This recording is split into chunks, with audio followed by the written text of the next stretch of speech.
आज हम लोग सीखेंगे क्लास 9 का एक इम्पॉर्टेंट टॉपिक जो कि है ग्राफिकल रिप्रेजेंटेशन ऑफ मोशन। अब देखिए, किसी भी मोशन को ग्राफ में रिप्रेजेंट किया जाता है और हमें पता है कि ग्राफ में दो कोऑर्डिनेट चाहिए होता है। आप कोऑर्डिनेट ज्योमेट्री में पढ़े होंगे कि उसमें एक एक्स एक्सिस होता है, एक वाई एक्सिस होता है। तो एक्स एक्सिस के अलोंग कोई वेरिएबल लेना है आपको और वाई एक्सिस के अलोंग भी कोई वेरिएबल लेना है, जैसे कि मैंने यहाँ पर लिया है। ये है आपका एक्स एक्सिस, ये है वाई एक्सिस, ठीक है। इस तरह से सारा हॉरिजॉन्टल लाइन एक्स एक्सिस को रिप्रेजेंट करता है। तो मैंने एक्स एक्सिस के अलोंग टाइम टाइम और टाइम लिया है। वैसे यहाँ पर भी देख सकते हो। और वर्टिकल लाइन में हमने जो वर्टिकल लाइन है यहाँ पर डिस्टेंस लिया और यहाँ पे वेलोसिटी लिया है, ठीक है। अब ध्यान देना कि हम लोग एक कुछ जान लेते हैं। जैसे ये जो हॉरिजॉन्टल लाइन है, ये जो मैंने लिया है वेरिएबल यहाँ पे, इसे कहते हैं इंडिपेंडेंट वेरिएबल।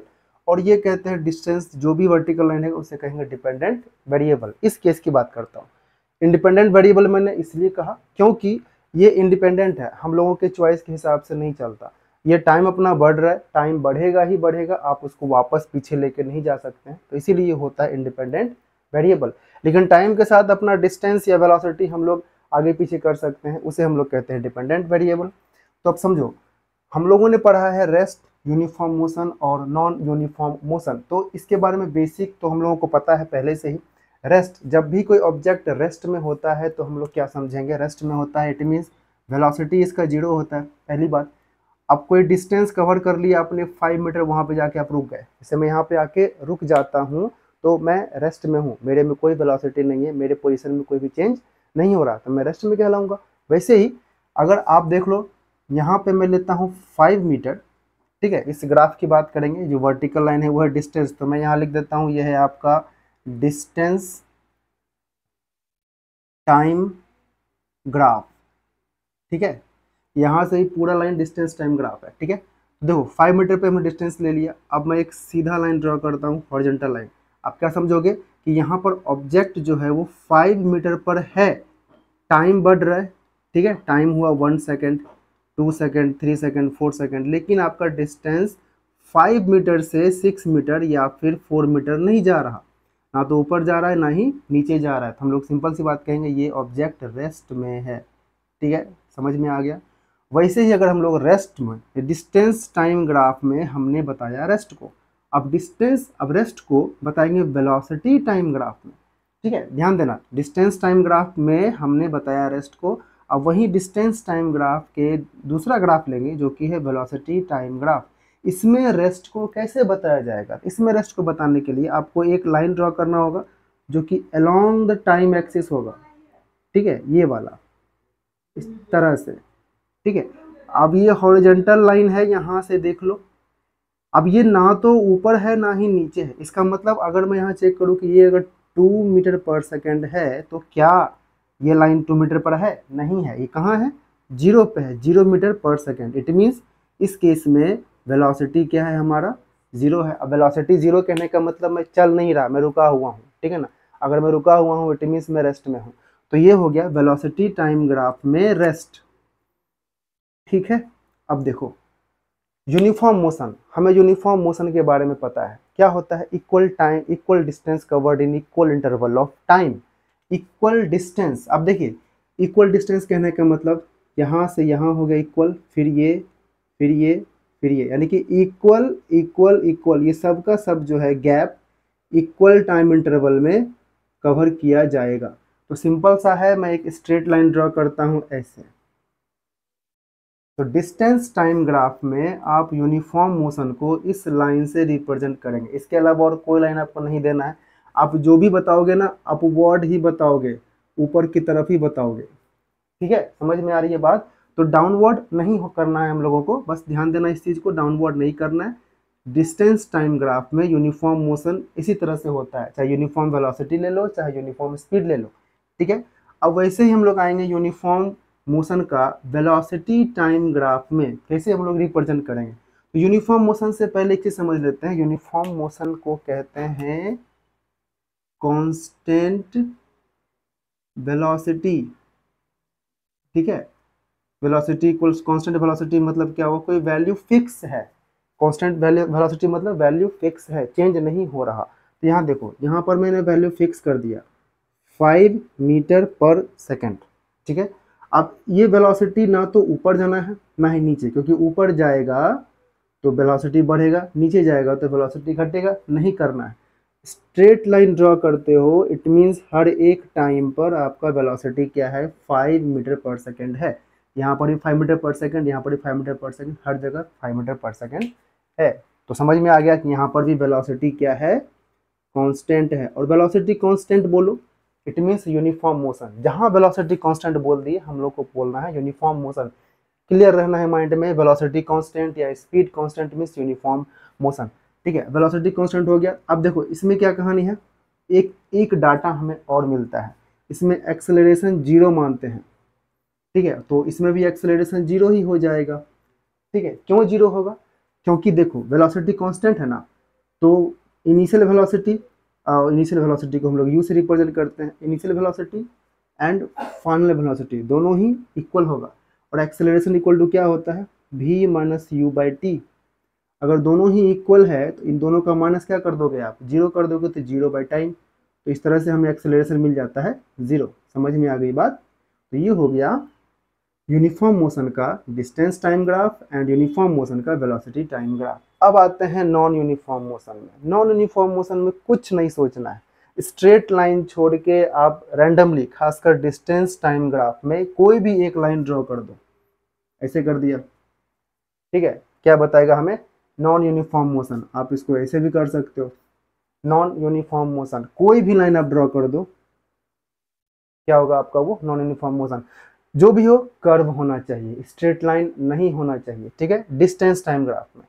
अब नॉन यूनिफॉर्म मोशन को वेलोसिटी टाइम ग्राफ में कैसे बताओगे। ठीक है, तो मैं एक पहला लाइन ड्रॉ करता हूँ, स्ट्रेट लाइन। ठीक है, पहला स्ट्रेट लाइन ड्रॉ किए, ये भी बताएगा हमें नॉन यूनिफॉर्म मोशन, क्योंकि टाइम के साथ वेलोसिटी बढ़ रहा है। टाइम के साथ वेलोसिटी बढ़ रहा है। मैं बोल सकता हूं कि इसमें एक्सेलरेशन है, लेकिन वो एक्सेलरेशन यूनिफॉर्म है। एक्सेलरेशन है बट क्या है, वो यूनिफॉर्म है इस केस के लिए। ओके, समझ में आ गई बात। तो एक्सेलरेशन जैसे ही आ जाएगा ना, वो नॉन यूनिफॉर्म हो जाएगा। जब तक देखो मैंने यूनिफॉर्म लिया था ना, तो acceleration 0, acceleration 0। But non uniform में एक्सेलरेशन 0 नहीं होगा। ठीक है, एक्सेलरेशन 0 नहीं होगा, ध्यान देना इसमें। ठीक है, अब इसके बाद मैं इसमें कोई ग्राफ भी ड्रॉ कर सकता हूँ, इस तरह से कोई ग्राफ बोल रहा हूँ, कर्व लाइन, इस तरह से। समझ में आ गई बात ना। तो नॉन यूनिफॉर्म मोशन में डिस्टेंस टाइम में बताओगे तो कोई भी ग्राफिकल या कर्व लाइन आप बताना है आपको, और नॉन यूनिफॉर्म मोशन के लिए वेलोसिटी टाइम में आप एक स्ट्रेट लाइन एंड देन कोई भी कर्व लाइन बताओगे, तो वो आपका हो जाता है नॉन यूनिफॉर्म मोशन। ध्यान देना, एक स्ट्रेट लाइन, वो भी ऊपर की तरफ जा रहा। ओके, डाउनवर्ड भी लेके आएंगे तो भी कोई दिक्कत नहीं है। तो कोई भी इसमें अगर वेलोसिटी टाइम ग्राफ में, आप वेलोसिटी टाइम ग्राफ में इसको छोड़ के किसी तरह का लाइन ड्रॉ कर दो। ठीक है, मान लो आप ऐसे ड्रॉ करते हो तो भी चलेगा, आप ऐसे ड्रॉ करते हो तो भी चलेगा। ठीक है, आप इस तरह से ड्रॉ करते हो तो भी चलेगा, सबका सब हो जाता है नॉन यूनिफॉर्म में ही। बस आप इसको डाउनवर्ड भी लेके आ जाओ, ऐसे ड्रॉ कर दो तो भी चलेगा।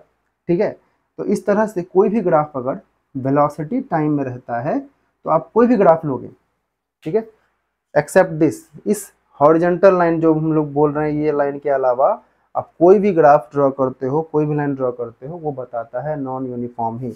हो गई बात, समझ में आ गई ना। तो ये हम लोगों का हो जाता है मोशन का graphical representation. Velocity time graph या स्पीड टाइम ग्राफ में कुछ और चीज़ों के बारे में हमें जानकारी मिलती है। जैसे हम लोग अगर स्पीड टाइम ग्राफ लेते हैं या वेलोसिटी टाइम ग्राफ लेते हैं, तो ये तो पता है कि अगर मैंने अप साइड एक लाइन ड्रॉ किया है, ठीक है, तो यहाँ तक तो पता है कि ये स्पीड बढ़ता जा रहा है, टाइम के साथ स्पीड बढ़ता जा रहा है, और इसे हम लोग कहेंगे कि ये एक्सेलरेशन में है।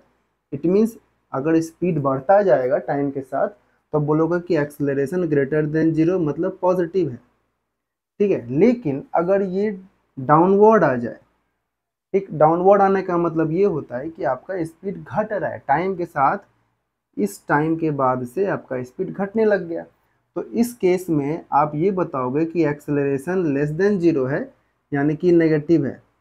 ठीक है, तो इस तरह से आपको ये तो पता चल गया कि स्पीड टाइम ग्राफ, खासकर स्पीड टाइम ग्राफ में अगर लाइन अप साइड जा रहा तो हम लोग बोलेंगे एक्सेलरेशन पॉजिटिव में है, डाउन साइड आ रहा तो एक्सेलरेशन नेगेटिव में है। ठीक है, समझ में आ गई बात ना। लेकिन यहाँ पर एक्सेलरेशन पॉजिटिव कांस्टेंट ही होगा, इसे हम लोग कहेंगे यूनिफॉर्म एक्सेलरेशन। ठीक है, लेकिन डाउनवर्ड आएगा तो इसे भी हम लोग कहेंगे यूनिफॉर्म डिसेलरेशन। ठीक है तो डिसेलरेशन इसका मतलब नेगेटिव एक्सेलरेशन है। यहाँ तो डाटा समझ में आ गया। इसी टाइप से अगर हम लोग ये चीज़ सीखें, एक ग्राफ है आपको इस तरह से बताएगा, ये लाइन इस तरह से गया और फिर ये और फिर ये। ठीक है, ये है आपका स्पीड टाइम ग्राफ। आप ये बताओ कि ये पॉइंट ए है, ओ ए बी सी।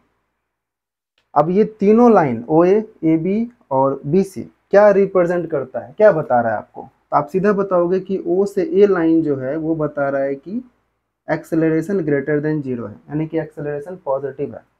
ठीक है, या बोल सकते हो यूनिफॉर्म एक्सेलरेशन है, यूनिफॉर्म एक्सेलरेशन है।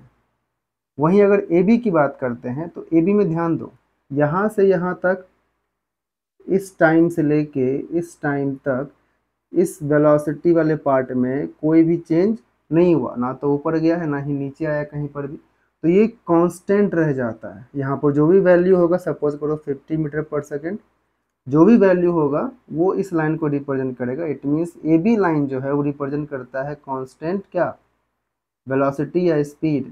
ठीक है, कांस्टेंट स्पीड या वेलोसिटी। आई बात समझ में। वहीं अगर बी सी की बात करते हैं, बी सी की बात करते हैं तो यहाँ पर एक्सेलरेशन क्या हो जाएगा, एक्सेलरेशन हो जाएगा नेगेटिव, वो भी कांस्टेंट होगा। ठीक है ना, कांस्टेंट नेगेटिव होगा क्योंकि स्ट्रेट लाइन है। और इस केस में ए बी के केस में क्या कोई एक्सेलरेशन होगा, नहीं होगा। इस केस में एक्सेलरेशन 0 होगा, इस केस में एक्सेलरेशन नेगेटिव होगा और इस केस में एक्सेलरेशन पॉजिटिव होगा। इस तरह से आप किसी भी ग्राफ को देखिएगा तो समझ में आ जाएगा। बस ध्यान दें कि ये स्पीड और टाइम है। अगर मैं बात करता हूँ यहाँ पे डिस्टेंस और टाइम की, ठीक है, या डिस्प्लेसमेंट ले लेता हूँ, ज़्यादा क्लियर रहेगा। डिस्प्लेसमेंट ऊपर की तरफ गया, फिर हॉरिजॉन्टल रह गया और फिर नीचे की तरफ आ रहा है।